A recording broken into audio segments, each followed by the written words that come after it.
नमस्कार, आप देख रहे हैं जीटी न्यूज का ये विशेष बुलेटिन। मैं हूं आपके साथ भावना नैयर और मेरे साथ है मेरी सहयोगी मनीषा, जो आप तक सांकेतिक भाषा में खबरें प्रस्तुत करेंगे। शुरुआत सुबह की सुर्खियों के साथ। प्रधानमंत्री नरेंद्र मोदी आज करेंगे सेमिकॉन प्लांट का उद्घाटन। नवगठित जिले वाव थराद में 20,000 करोड़ रुपए से अधिक की कई विकास परियोजनाओं का करेंगे उद्घाटन, रखेंगे आधारशिला।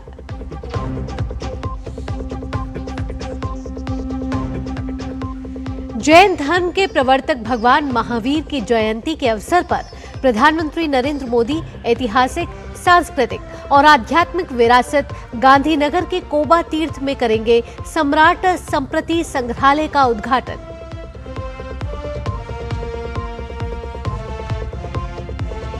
राष्ट्रपति द्रौपदी मुर्मू आज बिहार दौरे पर राजगीर स्थित नालंदा विश्वविद्यालय के दीक्षांत समारोह में होंगी शामिल।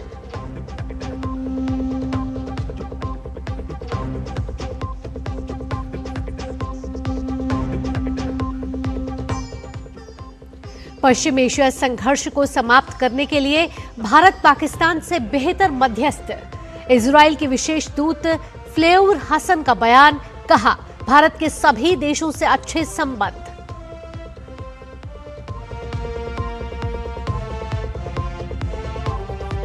और एशियन बॉक्सिंग चैंपियनशिप में भारतीय मुक्केबाजों ने लगाया जीत का पंच। बॉक्सर प्रीति पवार और दीपक क्वार्टर फाइनल में पहुंचे।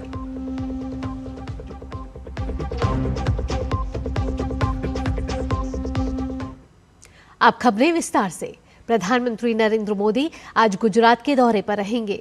पीएम आज महावीर जयंती के अवसर पर गांधीनगर में सम्राट संप्रति संग्रहालय का उद्घाटन करेंगे।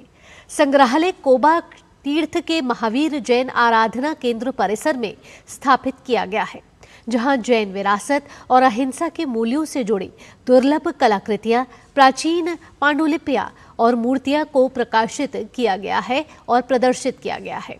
इसके बाद पीएम साणंद जीआईडीसी अहमदाबाद में केन्सस सेमिकॉन प्लांट का उद्घाटन करेंगे। यह संयंत्र outsourced semiconductor assembly and test को समर्पित है। जब संयंत्र के सभी चरण पूरे हो जाएंगे तो इसकी उत्पादन क्षमता प्रतिदिन 63 लाख यूनिट होगी। इस संयंत्र से भारत के सेमीकंडक्टर मिशन को नई रफ्तार मिलेगी। साथ ही गुजरात को वैश्विक सेमीकंडक्टर विनिर्माण केंद्र के रूप में स्थापित करने के प्रयासों को भी बढ़ावा मिलेगा। प्रधानमंत्री नवगठित जिले वाव थराद भी जाएंगे, जहां वो 20,000 करोड़ रुपए से अधिक की विकास परियोजनाओं का शुभारंभ और शिलान्यास करेंगे। यह परियोजनाएं बिजली, रेलवे, सड़क परिवहन और राजमार्ग, स्वास्थ्य, शहरी विकास, जनजातीय विकास और ग्रामीण विकास से जुड़ी हैं। कनेक्टिविटी में सुधार, आर्थिक विकास के विस्तार और रोजगार के नए अवसर पैदा करने की दिशा में यह सभी परियोजनाएं बेहद अहम मानी जा रही हैं। राष्ट्रपति द्रौपदी मुर्मू आज से 1 अप्रैल तक बिहार और कर्नाटक की यात्रा पर रहेंगे। दौरे के पहले दिन आज बिहार के राजगीर स्थित नालंदा विश्वविद्यालय के दीक्षांत समारोह में शामिल होंगे। इस दौरान राष्ट्रपति प्राचीन विश्व धरोहर स्थल नालंदा के खंडहरों का भी दौरा करेंगे। नालंदा विश्वविद्यालय अपने दूसरे दीक्षांत समारोह के लिए राष्ट्रपति की मेजबानी करने के लिए तैयार है, जहां देश विदेश के 617 छात्रों को डिग्री और सर्वश्रेष्ठ छात्रों को स्वर्ण पदक से सम्मानित किया जाएगा। राष्ट्रपति नालंदा विश्वविद्यालय के 2000 सीटों वाले अत्याधुनिक सभागार विश्वविद्यालय का भी उद्घाटन करेंगे। साथ ही सहभागिता प्रदर्शन का भी उद्घाटन करेंगे।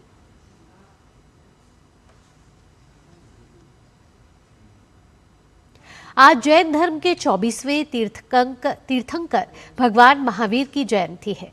भगवान महावीर ने आज से करीब 2500 वर्ष पूर्व पूरी दुनिया को मानवता और अहिंसा का पाठ सिखाया। महावीर जयंती देश भर में श्रद्धा और उल्लास के साथ मनाई जाती है। महावीर जयंती पर राष्ट्रपति द्रौपदी मुर्मू ने देशवासियों को शुभकामनाएं दी। उन्होंने अपने संदेश में कहा, भगवान महावीर के 5 सिद्धांत अहिंसा, सत्य, असत्य, ब्रह्मचर्य और अपरिग्रह हमें जीवन में सही मार्ग पर चलने के लिए प्रेरित करते हैं। इन सिद्धांतों को अपनाकर हम अपने जीवन को सार्थक बना सकते हैं और समाज में सकारात्मक बदलाव ला सकते हैं। भगवान महावीर ने समाज में व्याप्त बुराइयों के विरुद्ध आवाज उठाई और बेहतर जीवन का मार्ग दिखाया। उनकी शिक्षाएं सदा प्रासंगिक रहेंगी। भगवान महावीर ने मानवता को अहिंसा, संयम और सह अस्तित्व का जो संदेश दिया, वह आज के समय में और भी महत्वपूर्ण हो जाता है।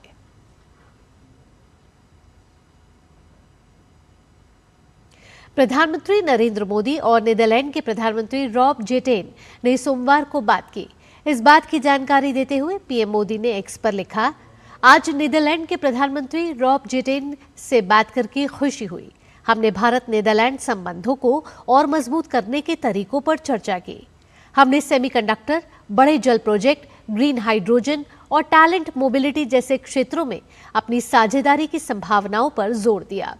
हमने पश्चिमी एशिया की स्थिति पर भी विचारों का आदान प्रदान किया और इस क्षेत्र में जल्द से जल्द शांति और स्थिरता बहाल करने की जरूरत पर जोर दिया। सोमवार को लोकसभा में नियम 193 के तहत वामपंथी उग्रवाद से देश को मुक्त कराने के प्रयास पर चर्चा हुई। चर्चा का जवाब गृह मंत्री अमित शाह ने दिया। गृह मंत्री ने कहा कि देश से नक्सलवाद खत्म हो चुका है। अमित शाह ने विपक्ष पर जमकर निशाना साधा। उन्होंने कहा कि दशकों तक कांग्रेस ने जिस समस्या को खाद पानी दिया, उसे प्रधानमंत्री नरेंद्र मोदी के नेतृत्व में खत्म किया गया और राष्ट्रीय सुरक्षा को मजबूत किया गया है। गृह मंत्री ने कहा कि नक्सलवाद से मुक्त भारत की रचना मोदी जी के शासन में ही संभव हो पाई है।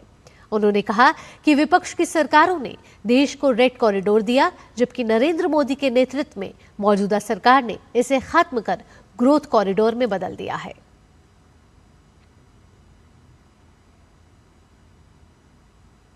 प्रधानमंत्री नरेंद्र मोदी ने वामपंथी उग्रवाद से देश को मुक्त कराने के प्रयास पर लोकसभा में चर्चा पर गृह मंत्री अमित शाह के जवाब की सराहना की है।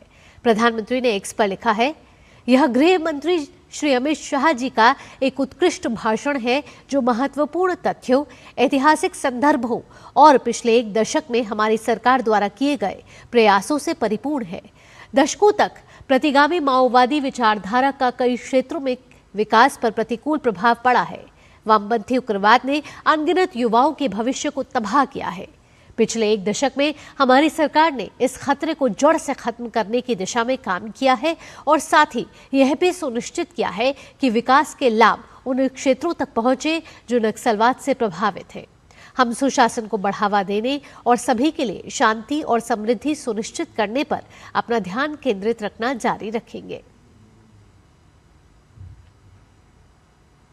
पश्चिम एशिया में जारी गतिरोध और वैश्विक अनिश्चितता के बीच भारतीय अर्थव्यवस्था के मोर्चे पर अच्छी खबर है। सांख्यिकी मंत्रालय द्वारा जारी ताजा आंकड़ों के मुताबिक इस साल फरवरी में भारत का औद्योगिक उत्पादन सूचकांक यानी कि IIP सालाना आधार पर बढ़कर 5.2% पर पहुंच गया है। इससे पहले जनवरी में औद्योगिक विकास दर 4.8% दर्ज की गई थी। इस बढ़ोतरी की खास वजह मैन्युफैक्चरिंग सेक्टर का मजबूत प्रदर्शन बताया जा रहा है।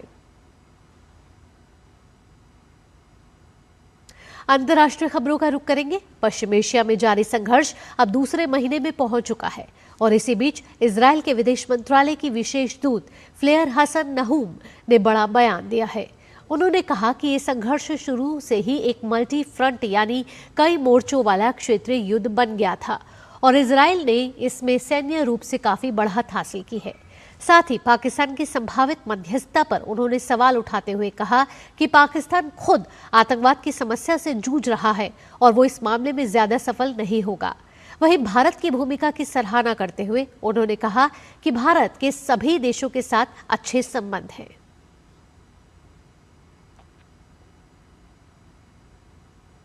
खेल की खबरों में मंगोलिया में खेले जा रहे एशियन बॉक्सिंग चैंपियनशिप 2026 में भारतीय मुक्केबाजों ने शानदार शुरुआत की है। भारत की प्रीति पवार और दीपक ने अपने अपने मुकाबले जीतकर क्वार्टर फाइनल में जगह बना ली है। दोनों खिलाड़ियों ने मजबूत प्रतिद्वंद्वियों के खिलाफ बेहतर प्रदर्शन करते हुए जीत दर्ज की।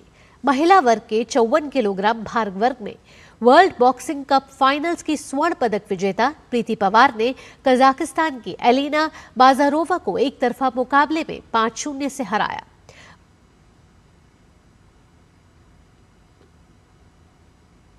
इसी के साथ इस विशेष बुलेटिन में इतना ही। मुझे और मेरी सहयोगी मनीषा के साथ फिलहाल के लिए टीम को दीजिए अनुमति। खबरों का सिलसिला यूं ही जारी रहेगा। नमस्कार।